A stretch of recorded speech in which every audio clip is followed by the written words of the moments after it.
While we recognize that logs are the inverse of exponents, we need to be able to translate between the two forms. These three equations are in log form, and I want to show you how to translate them into exponential form. The number here we refer to as our base. So in exponential form, that's going to become our base. I think it's helpful to draw arrows, and you're always going to go from the base to the exponent, so 2 to the third power equals 8. And that's one we know is true, so it's an easy one to check. 2 to the third power equals 8. On the calculator, if we were to plug this in, you can plug this in as log over 8 divided by log of 2, and that's going to equal 3. So if we go to Desmos and we do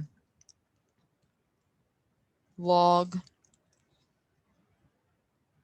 of 8 divided by log of 3, log of 8 divided by log of 2,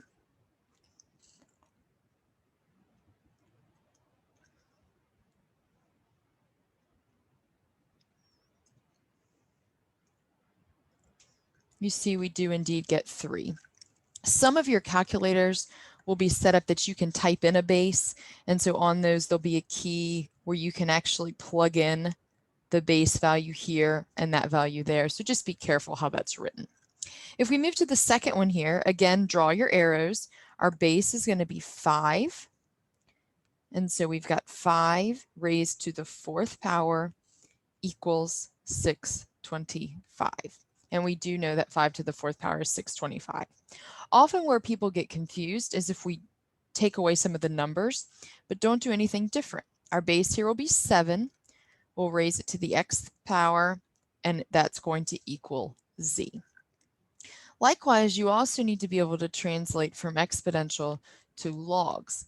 I think that's a little more difficult, and so I always check it and go backwards when I'm done. For example, 3 squared equals 9. I know this is the format it's going to take. I know this is going to be my base, and it's going to the 9th. It's going to equal 9 squared. So then when I check it, 3 squared equals 9 matches what's over here. Likewise, if I look at this one,